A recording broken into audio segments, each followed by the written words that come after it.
Everybody, Darren Garman here with Trot. Darren? Hi, Trot. How are you today? I want to welcome you to this episode of the Heartland Multifamily Show. The place For all things multifamily. all things multifamily, and it is time to talk about the S word, Trot. The S word. Okay. I know where we're going. Yeah, with what do you this. think the S word would be? Well, I know the S word, so. You already know. I mean, it's Yeah, kind of yeah. not really fair to our viewers and listeners because Yeah. we've already kind of talked about it, Yeah, obviously, yeah. before we.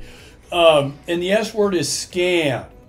Scam. And really specifically, apartment community investment rate of return scams, or what I call apartment rate of return scams.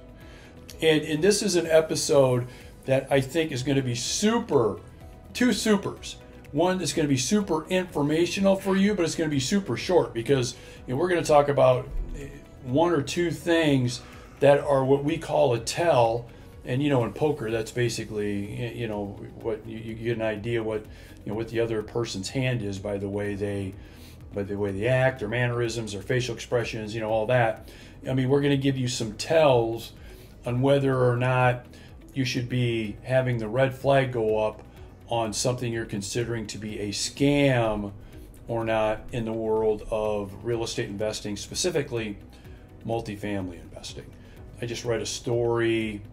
Trot, I don't know if did you see the Wall Street Journal this morning? Yeah, this morning. Did you see the story about the pickleball guy? No, I did not. So there's a story in there about a pickleball guy. This is like now pickleball's been around for decades, but recently it's been like just, huge. So this guy, and I can't remember his name right now, is credited for really bringing it out of the back of the truck and bringing it to the forefront where it was some people kind of played it a little bit, but now it's like everybody's playing it.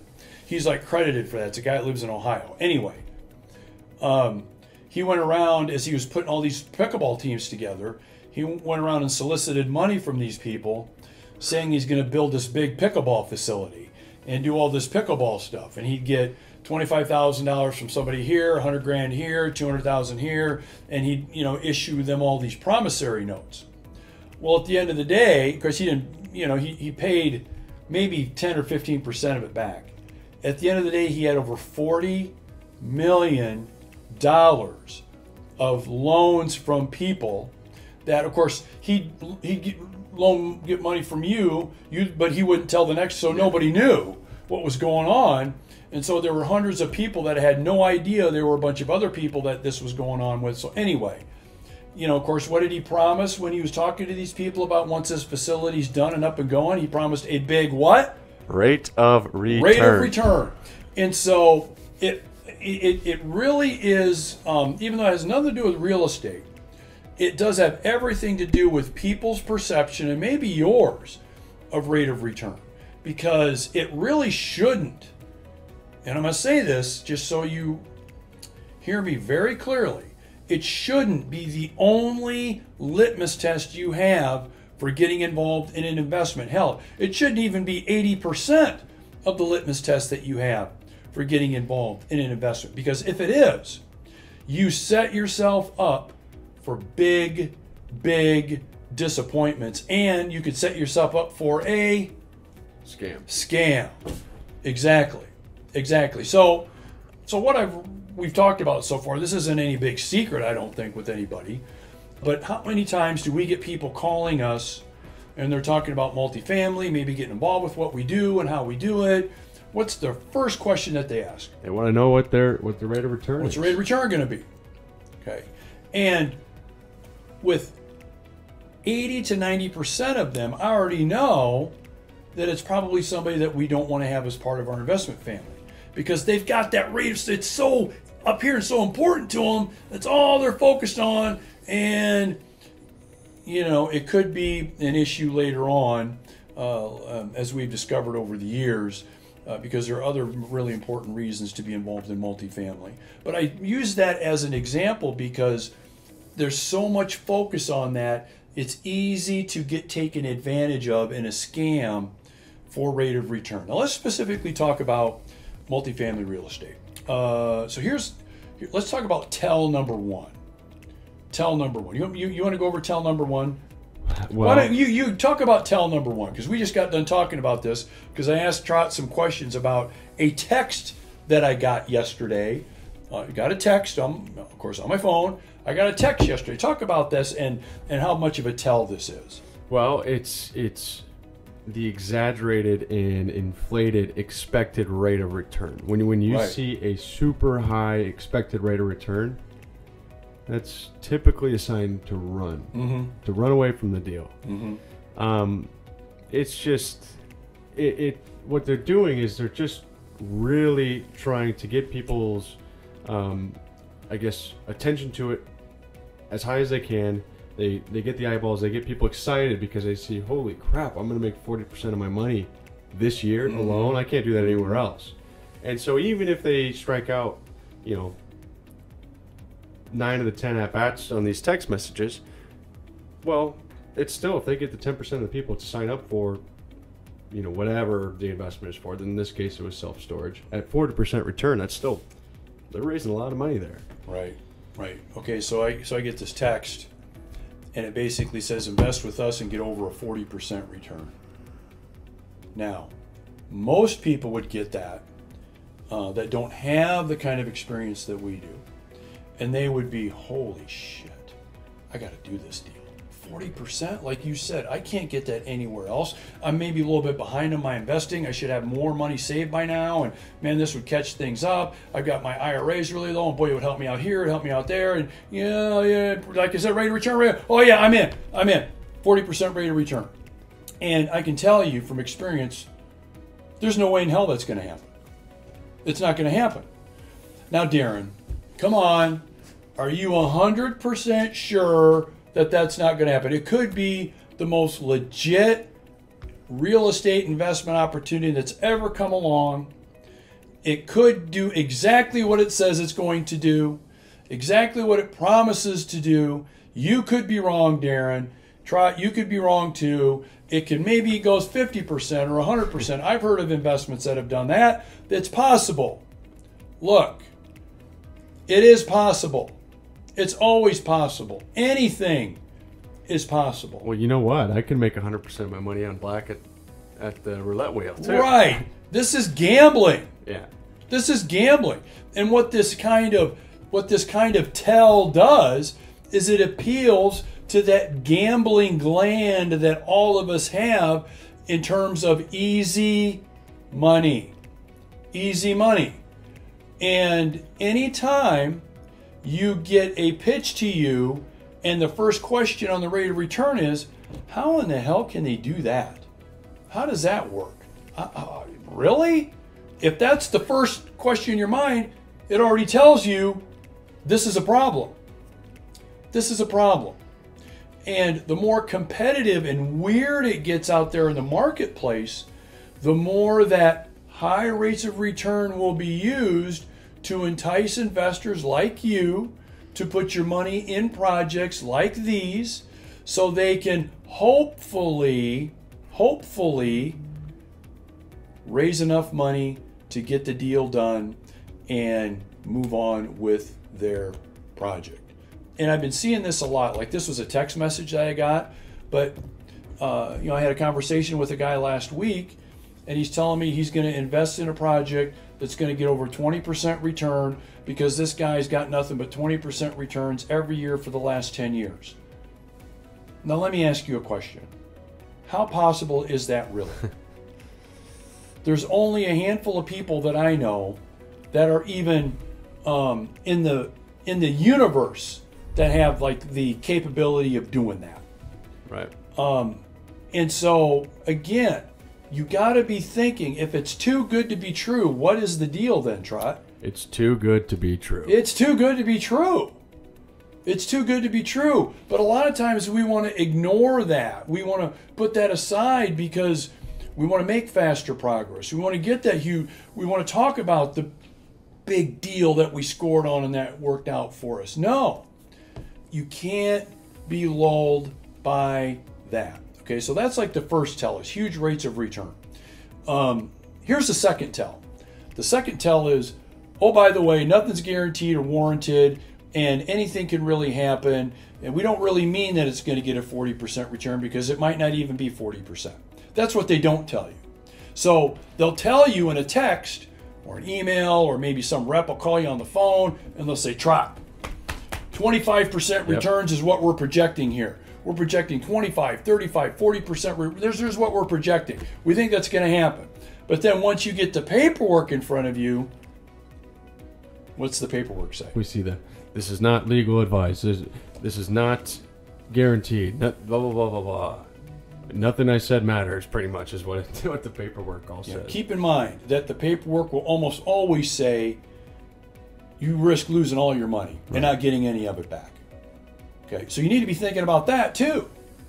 On one hand, they're going to reel you in with the 30, 40% return nonsense. We've got a targeted return of 38%, reeling you in. We've got a targeted return of 42%, 21%, reeling you in. Okay, but then once you look at the paperwork, here's what it says. It says, you know what? You can lose all your money and not have any return. You can lose it all. Now, having said that, I mean, we've got experience with this. All investment paperwork says that. So that isn't so uncommon. When people get involved with us, our investment paperwork, of course, says, hey, guess what? Here's what we think is going to happen. We think things are going to work out pretty good. They have historically, but we don't know for sure. Right. But see, we tell you that up front. We tell you that up front. We don't start with the 40%, 30% thing to fill our funnel, so to speak. Then we start, oh, here's the bad news. Here's, and then start weeding people out from there. So that's really the second tell, is that weasel clause language that they'll casually put in front of you. Will they come out and talk to you about it? No, more than likely they won't. They won't come out and say, okay, well, by the way, just so you know, you can actually lose all your money. We're saying it's going to get a 40% return, but we think you can lose all your money. So they won't come out and tell you that. They won't come. They'll basically give you the paperwork and basically say that's our way of telling you, and in a way hoping you don't actually read it. That's pretty much it. That's pretty much it. Now, are we talking about everybody here? No. There's some great owner-operators out there. There's some great syndicators. There's some great... We're not talking about everybody, of course. We're not putting a blanket over everybody, because there's a lot of really, really good folks out there. No question about it. Right. But we have seen so many problems with this that we wanted to make sure we had this, this kind of podcast. So try it with those kinds of, we talked about, that weasel clause language that they don't talk about. It's in the paperwork, but they hope they don't, you don't read it. The high rates of return, they reel you in, they've got the line cash and they're reeling you in. What other kind of things that we've seen come across our desk that would be something that maybe our viewers or listeners should know about? Well, I think if the syndicate or whatever deal you're looking at is nonstop calling, emailing, texting about this deal, get in this deal, get in this deal, get in this deal. 100%. It's not a deal you want to get into. Yeah, 100%. And that's a great point. If you are being sold, if you're being sold versus offered, there's a difference. If you're being sold versus offered, there's a difference. So I'll use that's a great example, I'll really quickly. I inquired about our company getting involved in a big partnership on a big property. Okay, so I inquired about it. I just wanted information. I had people calling me and texting me almost every day for 10 days straight. Calling, texting, calling. Can we get on a call? Can we talk? If they're going through that, if they've got sales reps selling you, right, that is a tell. That is a tell. If it's constant, like you said, selling instead of offering, our deal is, hey, here's what it is. Here's what it's all about. Here's what you can expect. What do you think? Okay, fine. That's it. We're sharks following up with 65 follow-up calls and personal visits and 6,500 text messages. But if that happens, you kind of know. Right. You kind of know. Well, and I think from their perspective, the people that do it that way, they either really need to raise the money to get the deal done, or they really only want your money to make their management fee on top of it. Yeah. Yeah, there's fees there's fees involved in not only raising the money you get paid, but there's also fees in, of course, managing the asset and the property too. Yeah, so that's a really, really good one. That's a really good one. So so we've talked about so far 3 big ones, and these are the 3 that we run into and that people that we talk to run into most of the time. The first one is super high rate of return to reel you in. Okay, just be thinking, that sounds a little too good to be true, man. 42% return, right. I don't know. And if you're thinking about that, you're probably right. So that's number 1. Number 2, the second thing is that weasel clause language. They don't talk to you about it. They don't mention it to you. It's in the paperwork there, and they're kind of hoping you don't read it. Right. But that is the case. In almost every investment you'll see out there, there's always a risk of you losing everything. Everything. Right. So that's number 2. And then number 3 is if you're constantly being sold, you're not being offered, but you're constantly being sold, that in and of itself is also a tell, and also gives you an idea, well, I mean, your alarm bell should be going off. Your antennas should be going up, and you should be wondering if this is something you should be getting involved in. This has been good. Very, very good. Try it. You got anything else you want to mention regarding this that we've seen or that you think we should talk about? No. No, I think we've covered 3 pretty big ones. And I think the 3 that we've covered, I mean, I'm thinking of maybe a couple of more, but the 3 that we've discussed are probably the 3 biggies that we see because we get pitched continually on stuff. That our investment partners, when they're calling us and saying, hey, I mean, what do you think of this or what do you think of that? When we're talking to them and working through them with it, we see it through that too. And I think we've hit the big 3. And so I'm hoping that what we've shared with you during this episode can be of some value to you, especially when you're considering that next project, that next multifamily or other real estate project to get involved in. If you see any of those 3 involved in there, make sure your red flag's going up and you take the time to investigate, and see if this is something that is for real and not one of those apartment property rate of return scams. Right. So Trot, thank you. Thank you. Appreciate your feedback and your input, and we appreciate you for joining us on this episode of the Heartland Multifamily Show, the place for all things multifamily. For all things multifamily, and if you have gotten some value out of this episode, click that subscribe button. Join us. Make sure you don't miss out on any future episodes and get super fast access to our past episodes. There's a ton of great content there. Thank you, everybody. We'll see you. Talk to you later. Bye-bye. If you enjoyed this video and you want to make multifamily a bigger part of your investing world, make sure you click here on this video to discover the 3 easy ways to invest in and own your own multifamily property.